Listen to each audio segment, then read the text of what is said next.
S'interroger sur la mort signifie la mort dans son universalité.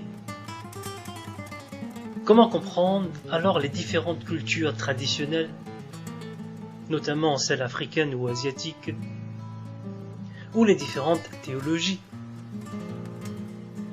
Or, si la philosophie déploie des façons de comprendre de l'homme qui est bien au-delà d'un simple obscurantisme, d'un simple refus de comprendre l'agir de l'homme, il convient alors d'articuler tradition et théologie dans la pensée philosophique. C'est cela donc qu'il nous est nécessaire de considérer.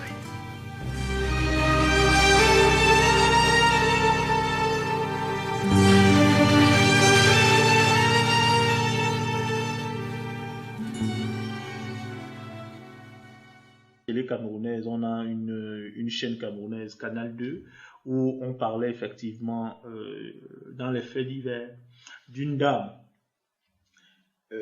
qui est morte, qu'on est allé enterrer au village, c'est-à-dire à 500 km de son lieu d'habitation, qu'on a enterré, on a fait des cérémonies funéraires, et le lendemain, elle est apparue à sa famille à Yaoundé. Elle les a même salués et touchés. J'ai trouvé ça quand même phénoménal et scandaleux. Est-ce que, en tant qu'Africain, ce genre de phénomène m'étonne? Pas vraiment. Mais du point de vue rationnel, ça paraît comme une bêtise ou une absurdité. Qu'on nous dise que quelqu'un qui a cessé d'être, puisque c'est un au revoir définitif, comme disait Heidegger, comment ça se fait-il que celui qui a cessé d'être est? C'est toute une problématique. Et là, effectivement, on convoque la théologie en évoquant effectivement la mort du Christ qui est mort, qui a ressuscité. Est-ce que ce phénomène est également identique à cet être? Et dans certains discours des traditions africaines parlent souvent des ancêtres comme faisant partie de l'existence quotidienne même des hommes, et qu'on peut convoquer dans le quotidien de l'existence, mais appartenant bien sûr au monde de l'au-delà, comme le disent tous les discours religieux. Justement, je pense je me rappelle plus exactement le peuple en question, mais qui avait cette vision, cette conception du monde là, comme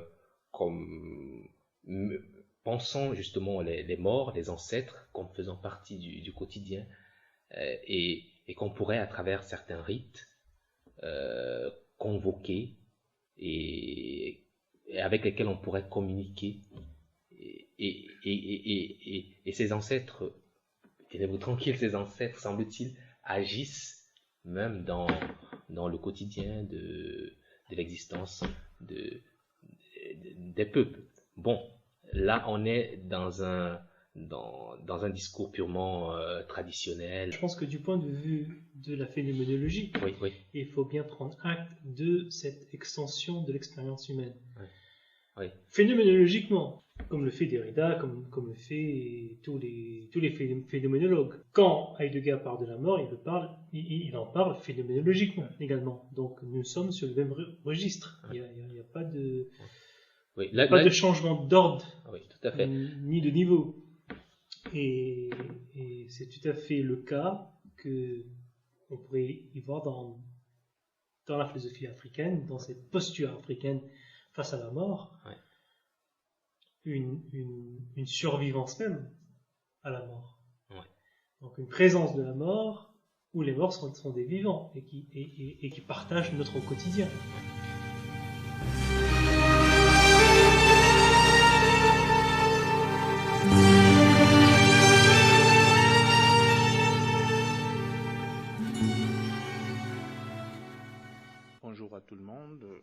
retrouvons ici pour la deuxième partie de l'initiative que nous avons introduite sur notre débat sur la mort et puis Heidegger. Nous en avons déjà parlé lors de nos séances préliminaires. Et aujourd'hui, nous allons poursuivre en se focalisant effectivement sur le sujet ou le thème que nous avons choisi pour cette partie, qui sera intitulé Mort et mort d'autrui. Il est clair que aujourd'hui, nous allons nous focaliser sur la mort et la mort d'autrui, dans un aspect un peu dialuté, tout à fait, parce que nous parlerons de la mort chez Heidegger en y opposant les contre-analyses de Lévinas. Pourquoi nous avons choisi donc mort et mort d'autrui?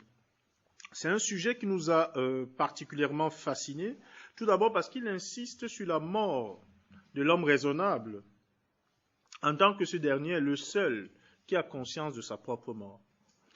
Et aussi parce que ce sujet évoque l'aspect, pourrait-on dire, de la mort elle-même, en tant que celle-ci serait la finalité ou la fin de notre vie. Dans mort et mort d'autrui, nous avons bien une redondance du mot mort, mais ce n'est pas au hasard, pour la simple raison que nous voulons marquer l'accent sur la mort, qui est la mienne en corrélation avec la mort d'autrui. Voilà en gros pour ce qui est de notre thème de ce jour, et nous nous focaliserons sur les différents aspects du Dasein qui pourraient corroborer cette finitude même de notre existence. La mort est un concept qui a traversé toute l'histoire de la philosophie jusqu'à nos jours. Ce concept est toujours actuel et intéressant parce que nous n'arrivons toujours pas à comprendre ce que c'est. Aucune solution définitive n'est proposée à ce problème. Cette idée de la mort ne cesse de nous habiter durant toute notre existence.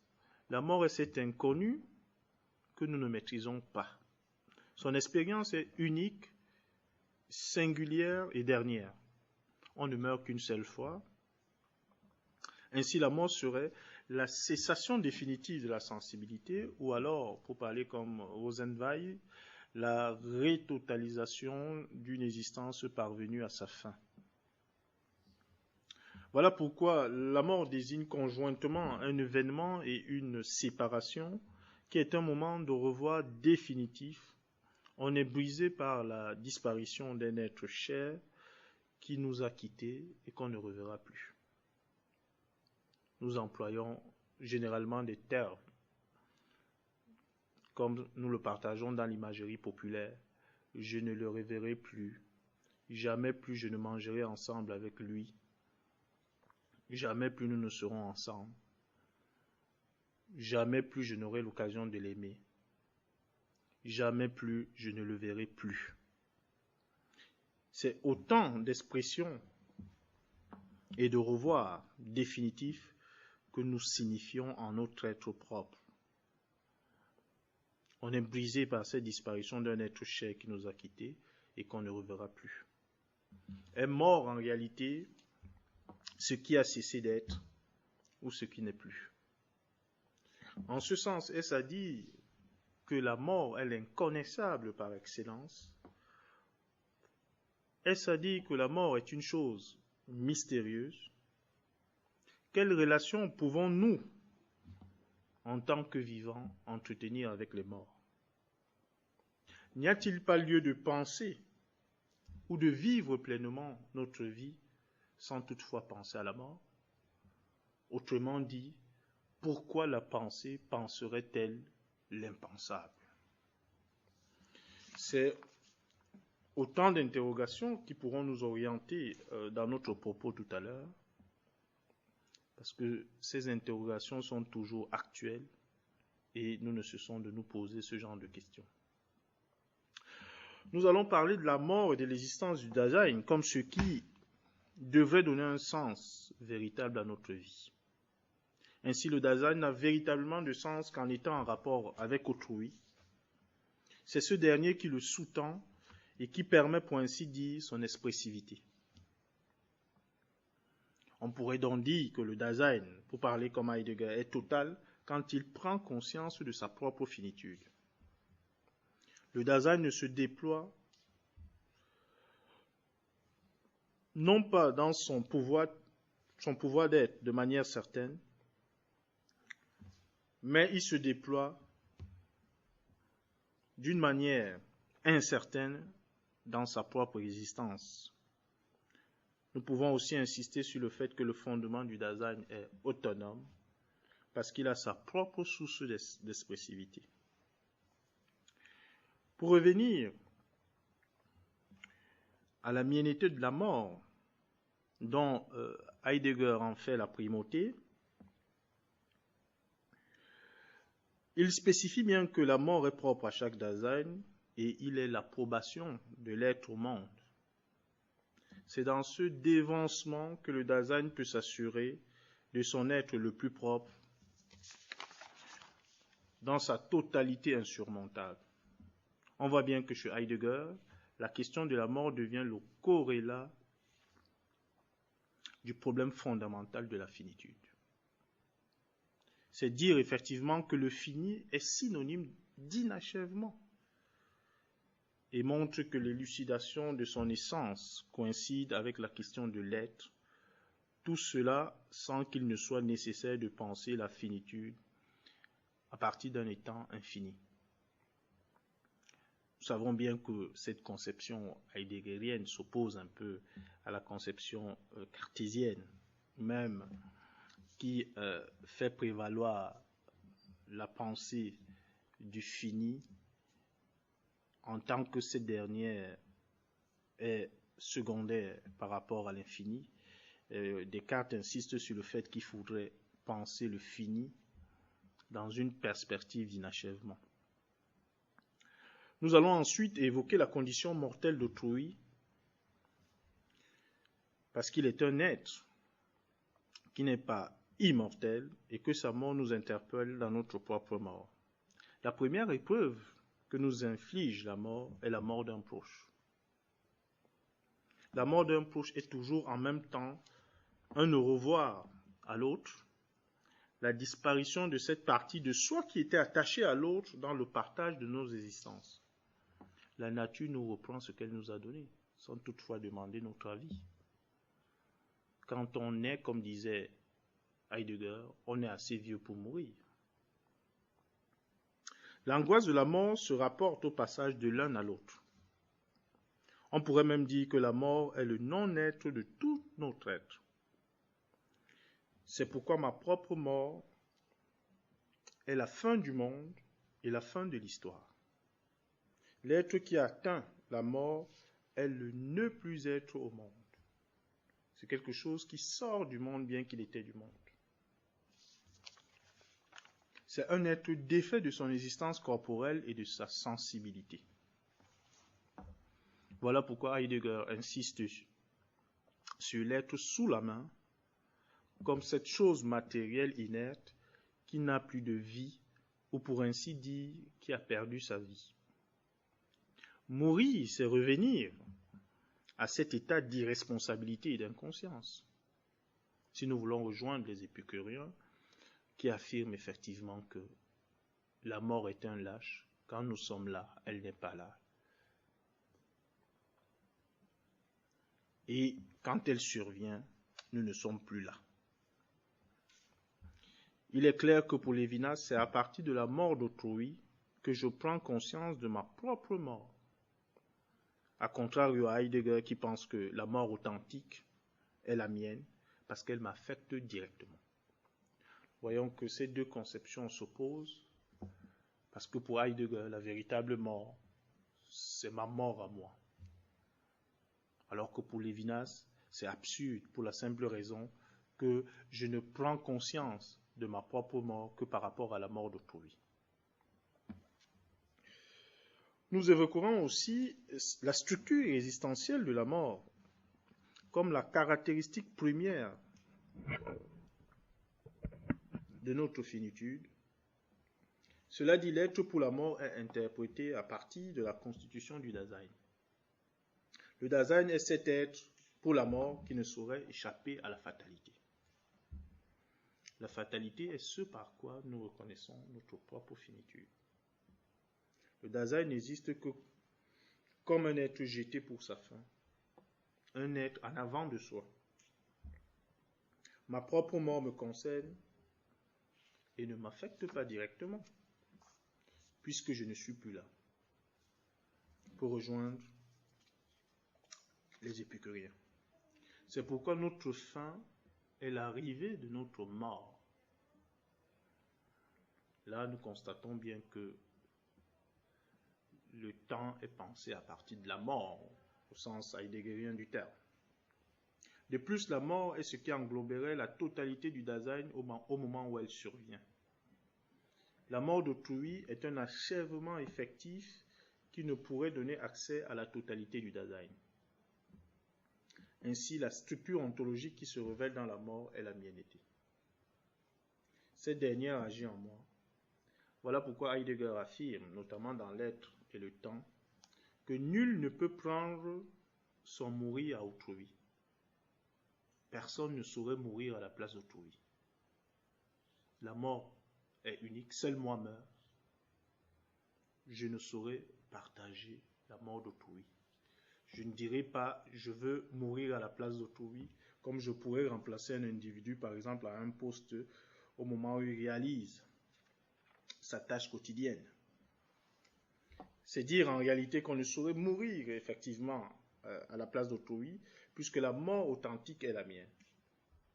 C'est ce qui pourrait nous amener à penser que la totalité de l'être humain commence dès sa naissance et se termine par la mort. Nous avons d'ailleurs un philosophe béninois qui a insisté là-dessus, si j'ai bonne mémoire, Seydou Badian Kouyaté, je crois, qui affirmait, je cite, « L'homme n'est rien sans les hommes, il vient dans leurs mains et s'en va dans leurs mains ».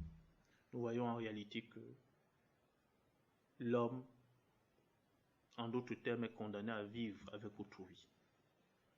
Et par conséquent, ne saurait fuir cette fatalité qu'est la mort.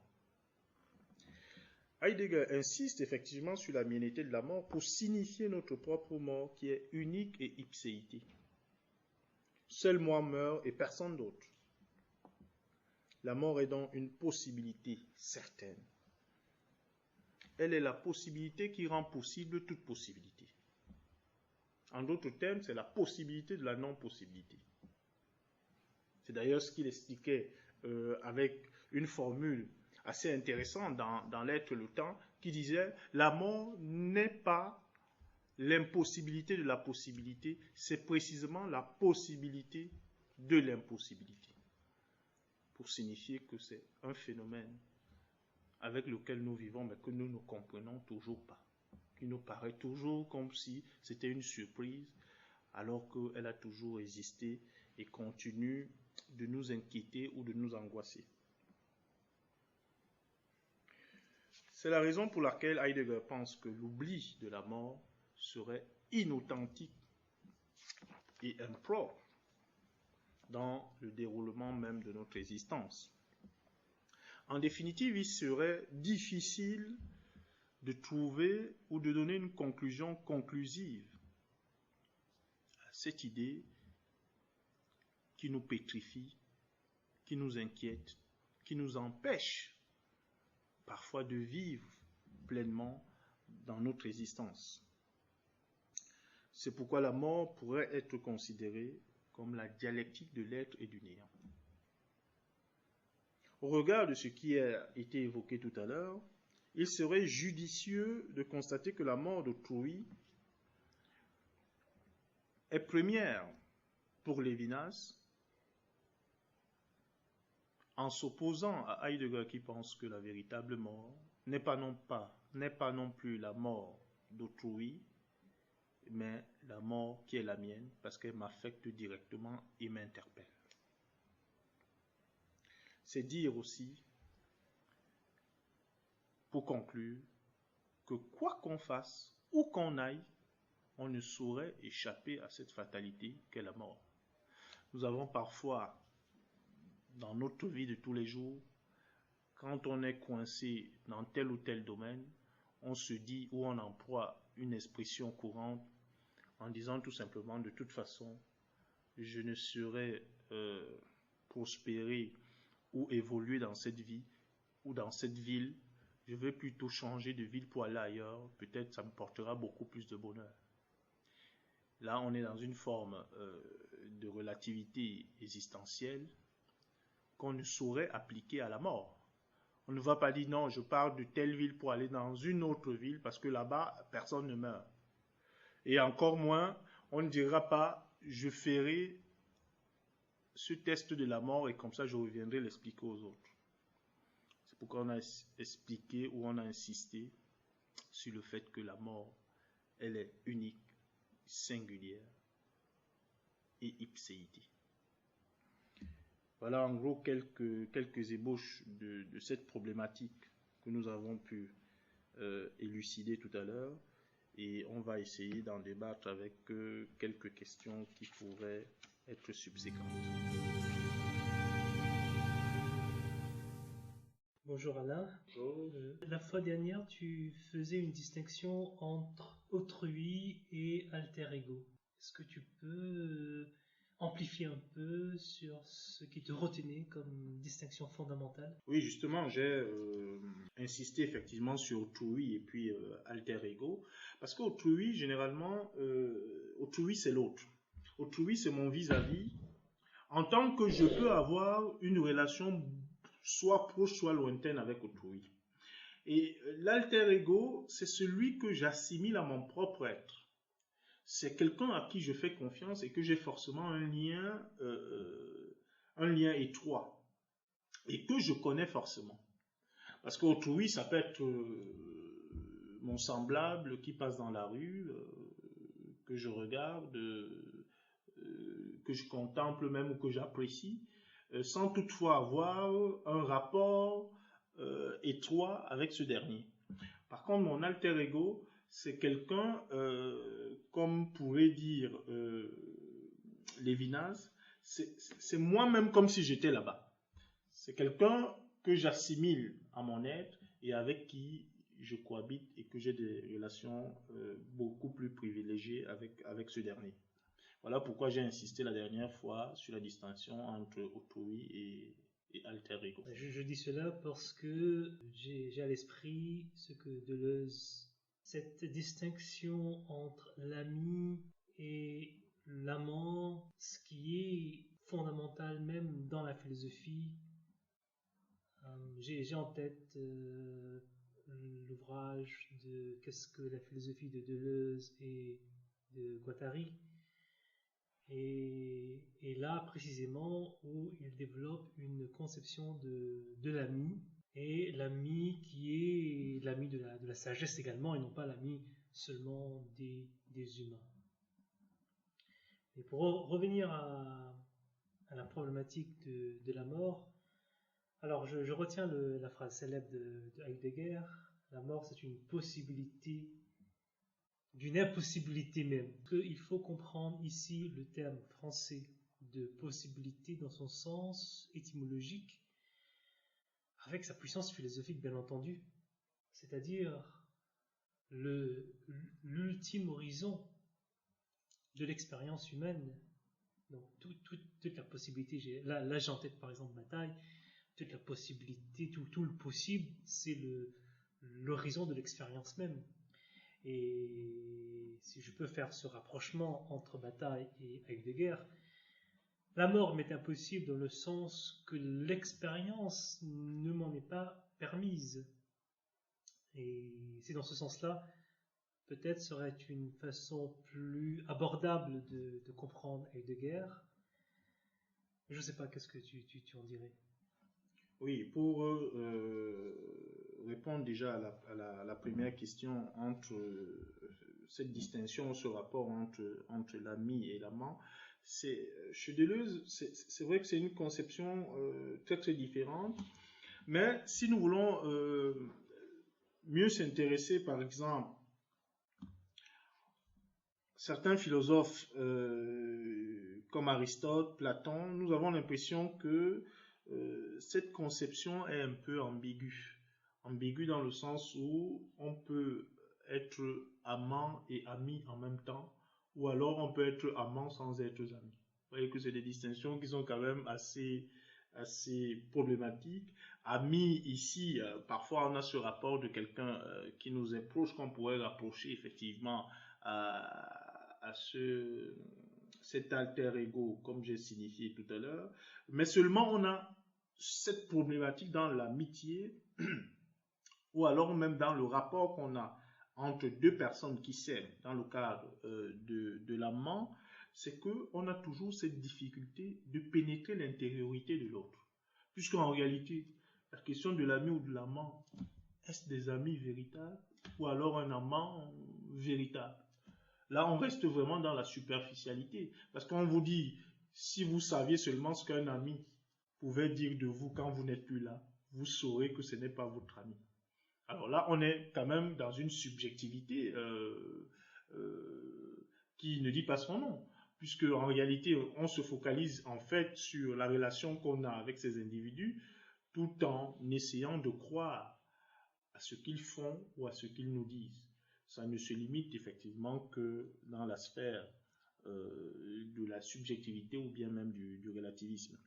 Pour revenir à la question de la possibilité, de la non-possibilité dont parlait Heidegger, c'est vrai que parfois on a l'impression qu'il joue un peu avec les mots. Parfois il disait c'est la mort, c'est le possible qui rend possible toute possibilité.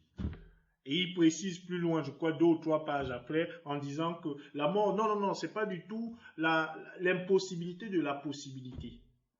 Mais c'est plutôt la possibilité de l'impossibilité.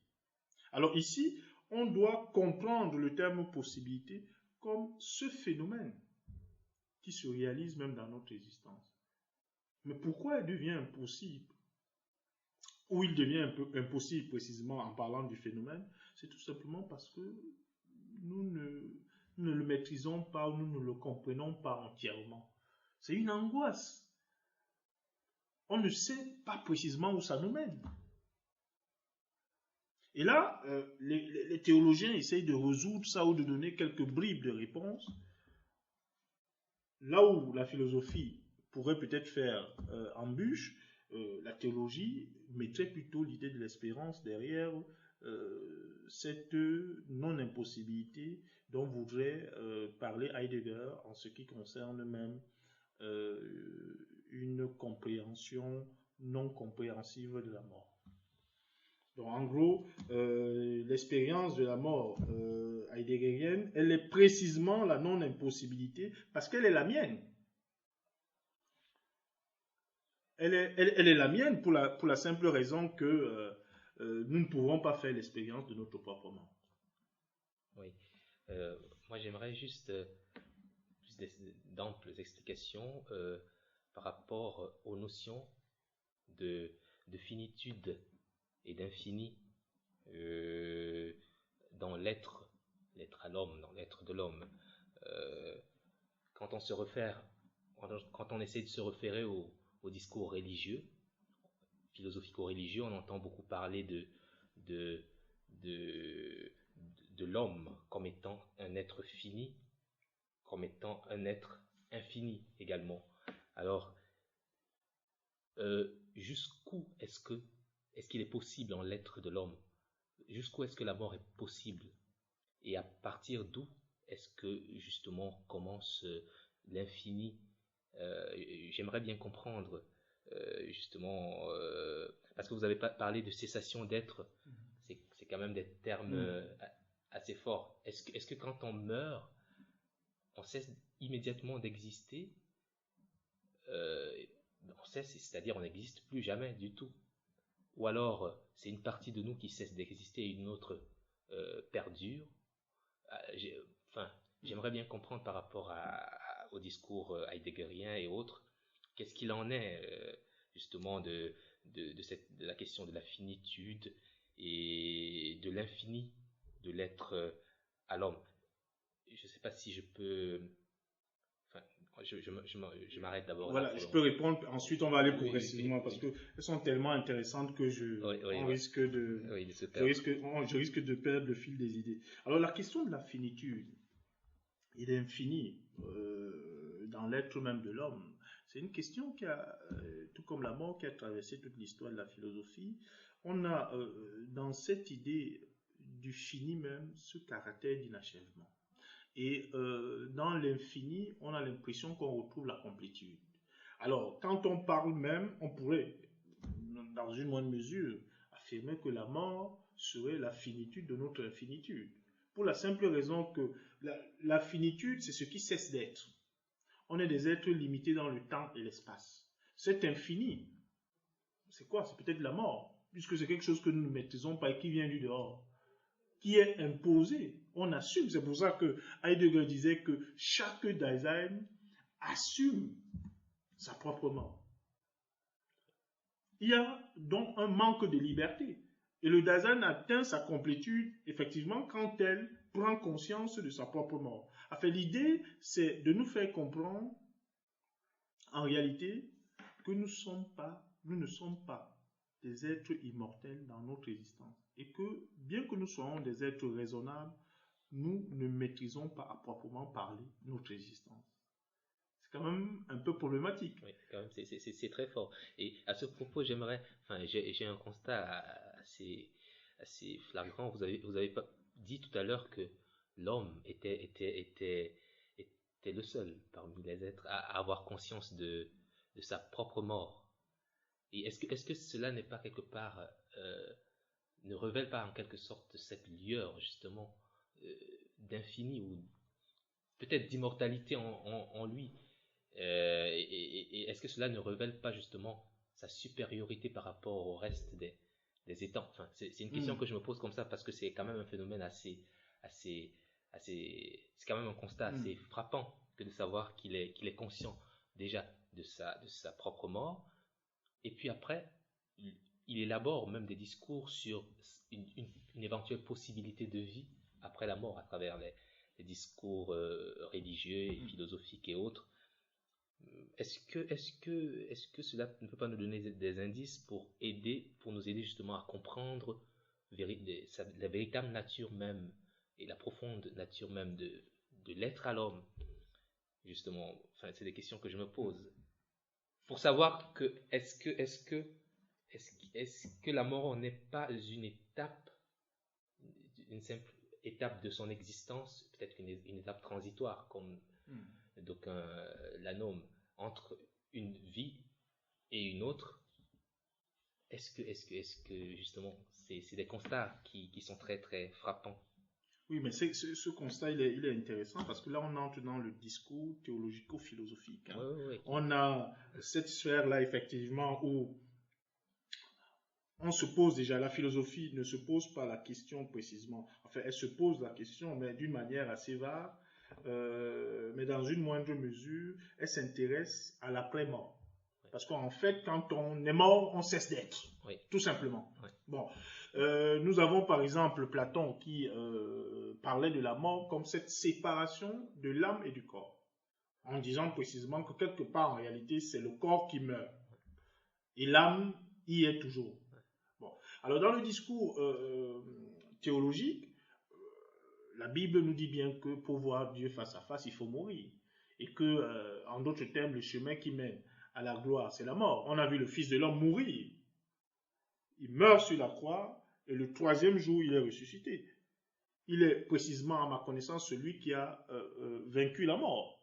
Ouais. Et par conséquent, on a cette difficulté, nous, en tant qu'êtres humains, de ne pas connaître, du point de vue philosophique et même heideggerien, de ne pas s'intéresser à ce qui va se passer après la mort, puisqu'on cesse d'être. Oui.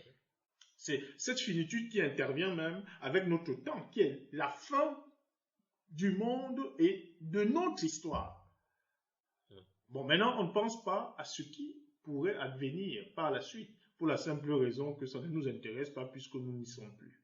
Mais la problématique qu'on devrait se poser, ou les questions intéressantes ou pertinentes qui devraient nous interpeller, c'est de savoir, en fait, qu'est-ce qui se passe après la mort? Alors, s'il y a quelque chose qui se passe après la mort, c'est quoi précisément? Et si il y a une précision à donner, il faudrait bien qu'on ait une expérience de la mort, que des personnes aient vécu cette expérience et qui viennent nous parler d'elle, en disant j'ai été là-bas, j'ai vu comment ça s'est passé et je viens partager cette dernière avec vous. Mais pour le moment, on a cette expérience qui est unique, qui est singulière, qui est ipséité. Oui, qui est inéluctable. Inéluctable. C'est une fatalité. Personne ne fait cette expérience. Cette expérience, si elle est faite, elle est unique et dernière. C'est un dernier au revoir. On pourrait même dire, comme disait Heidegger, à moins que je ne m'abuse, c'est un maintenant éternel. On part, on ne sait pas où vous partez, et par conséquent, la pensée philosophique, on a l'impression qu'elle s'arrête quelque part, et elle donne le relais à la théologie, qui dit, ah non, non, après la mort, c'est la vie, la vie glorieuse, ou cette vie déliée de souffrance ou de peine, pour signifier tout simplement qu'après la mort, c'est le bonheur. Et ça, on entre dans un cadre purement théologique, religieux, et la philosophie, n'ayant pas des éléments précis des personnes qui ont effectué cette expérience de la mort, ne va s'attarder effectivement que sur ce fait qu'on cesse d'être. Et par conséquent, ce qui nous intéresse, c'est le fait que une fois qu'on est mort, on arrête de vivre. C'est la fin du monde et c'est la fin de notre histoire. À ce propos, justement, j'aimerais, pour finir par rapport à cette question, comprendre ce que Heidegger entend justement alors par infini. Comment est-ce qu'il conçoit l'infini? Est-ce qu'il a déjà eu à penser la chose en rapport à l'être de l'homme, et justement en rapport à l'expérience de la mort et au phénomène de la mort? Voilà. C'est quoi l'infini chez Heidegger? Voilà, l'infini chez Heidegger, précisément, c'est ce qui est au-delà de nos possibilités. Au-delà de nos possibilités dans la mesure où, par rapport au phénomène, parce qu'en réalité, la mort est à la fois ou conjointement un phénomène ou alors un noumène. Pour la simple raison que c'est quelque chose que nous vivons. Vous voyez, on entre là dans une dualité entre Heidegger et puis Lévinas. C'est quelque chose que nous vivons parce que nous faisons l'expérience de la mort d'autrui. Et Lévinas employait même une expression en disant que la mort authentique dont parle Heidegger, c'est pas la mienne, c'est quand même absurde. Puisque on ne peut faire, si expérience de la mort il y a, observer la mort d'autrui. Penser qu'on est mort, se retrouver dans un lit d'hôpital, sortir de la mort, se représenter ses propres funérailles, se représenter en train d'être enterré. Tout simplement parce qu'on se reproduit la mort d'autrui. Mais ce qui n'est pas faisable avec cette mienneté de la mort dont nous parle Heidegger.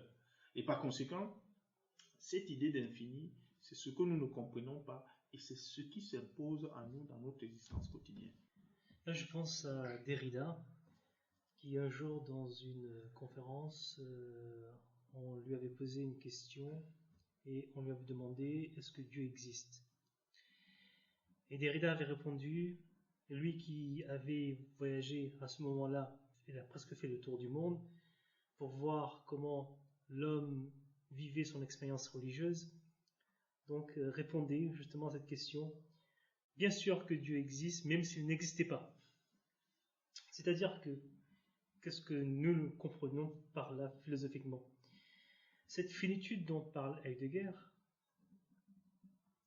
pour une pensée philosophique et à la manière de Derrida, peut au contraire permettre phénoménologiquement une pensée théologique. Tout comme chez Derrida, il y a une pensée de Dieu phénoménologique, même si, comme il le dit, même si certains sont d'avis que Dieu n'existe pas, alors que d'autres pensent que Dieu existe. La phénoménologie de l'expérience religieuse nous permet alors d'étendre ou d'amplifier l'homme au-delà de de cet impossible à Heideggerien. Et pour preuve, Bataille, par exemple, verra dans la mort l'éternité, une victime d'un accident de la route, quelque chose qui me préoccupe en ce moment-ci. Et ma façon de concevoir une victime d'un accident de la route, c'est que une fois que la victime, qui est un sacrifié, qui est cri de l'humanité, c'est-à-dire le fond de l'humanité qui soudain est agité dans la victime, c'est-à-dire qui rappelle le fond de l'humanité, tout comme le cri est en opposition au silence. La victime est en opposition à la bonne vie de l'homme, la vie heureuse de l'homme, pour faire simple. Bataille voit, et moi dans ma pensée de la victime, c'est la mort devient la continuité d'une discontinuité, terme de Bataille, mais c'est-à-dire qu'une fois que la victime est passée par l'arche de la mort, c'est une apothéose au sens étymologique de l'individu, de la personne en question, qui se fait immortel.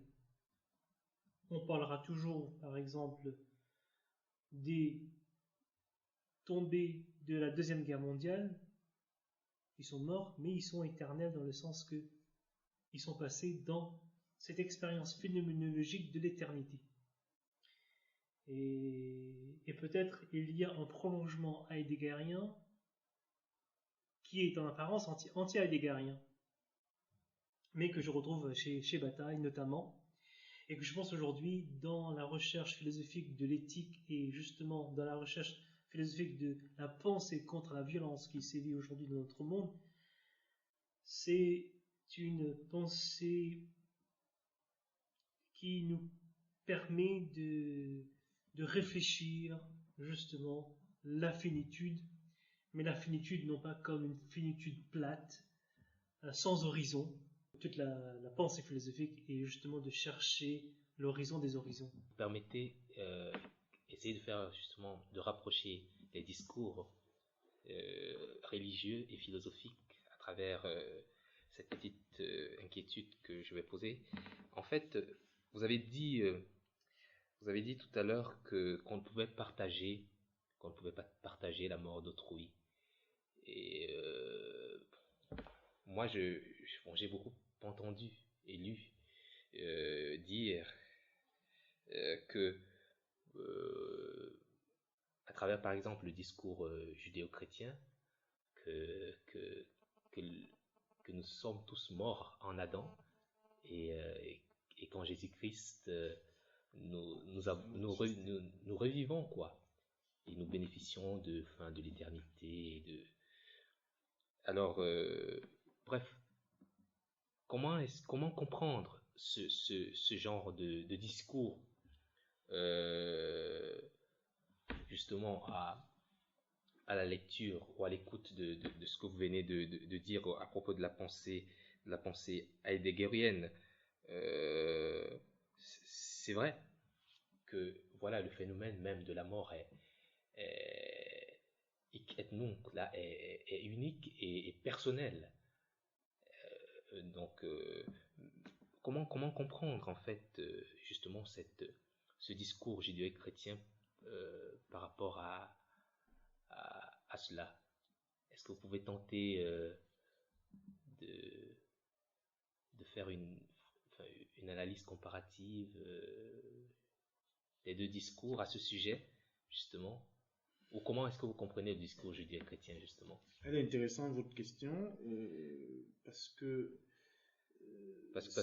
et je ne vous coupe pas la parole, vous m'excusez, parce que voilà, vous comprenez très bien que quand on dit qu'en Jésus-Christ, nous revivons, c'est-à-dire la totalité de l'humanité tout entière, c'est une humanité tout entière qui revit et qui bénéficie de l'éternité, c'est-à-dire d'une vie infinie après la mort, quelle qu'elle soit. Et alors qu'avant, c'est la finitude qui est advenue à l'humanité à travers le péché oui, adamique et autres. Enfin, on entre dans un discours assez spécifique, je sais, mais cela peut prêter à interrogation. Oui, ça, c'est sûr. interrogation. Heidegger aurait répondu que de toute façon, ce genre de propos se limite effectivement dans le domaine religieux Oui. et que c'est difficilement explorable. Alors, le problème qui se pose, nous ne partageons pas la mort d'autrui. Il y a une spécificité propre pour la simple raison que Heidegger ne le dit pas précisément, parce que là, effectivement, on entre dans un discours, pour vous rejoindre, théologico-philosophique, mais on a l'impression que Heidegger évite, dans une moindre mesure, la philosophie. Pour Heidegger, effectivement, nous ne partageons pas la mort d'autrui, parce qu'elle est unique. Elle est unique et on ne peut pas se mettre à la place d'autrui. C'est pour ça qu'il affirme d'ailleurs, nul ne peut prendre son mourir pour autrui, c'est-à-dire mourir à la place d'autrui. C'est impossible, puisque autrui, lui seul est mort, mais pas nous. On ne peut pas se placer à la place d'autrui, se boucher les narines ou faire semblant d'être mort. C'est comme si on se représentait l'intelligence divine de par notre intelligence humaine. Ça serait faire fausse route, il y aurait une sorte de différence de degré. Mais ce qui est intéressant, là où le religieux intervient, c'est que,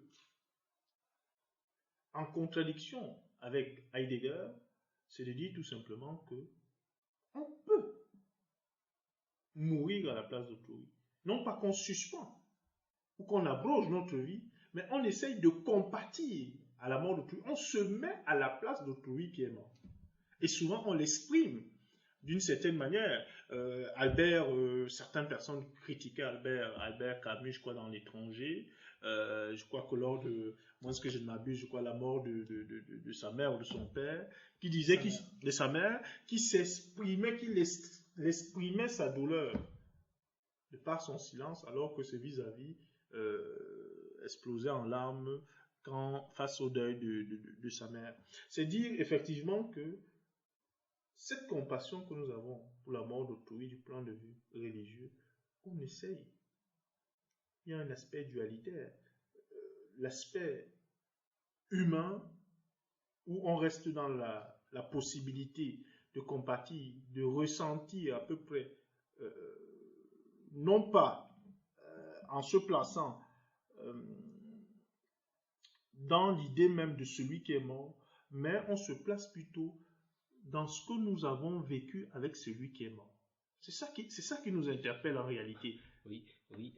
Est-ce qu'à ce sujet, vous pouvez justement nous éclaircir sur la conception même, heideggerienne, justement du Dasein, vous en avez parlé, cet être-là, il ne peut être englobant, il ne peut qu'être unique et individuel en chacun de nous. Justement, pour le profane, comment concevoir donc le Dasein par rapport à cette expérience de la mort du point de vue heideggerien? Oui. Du point de vue heideggerien, effectivement, le Dasein est un être qui n'a pas la complétude de sa propre existence. En fait, Heidegger dit que le Dasein est total quand il prend conscience de sa propre mort, de sa propre finitude, en tant que c'est lui-même qui assume cette dernière.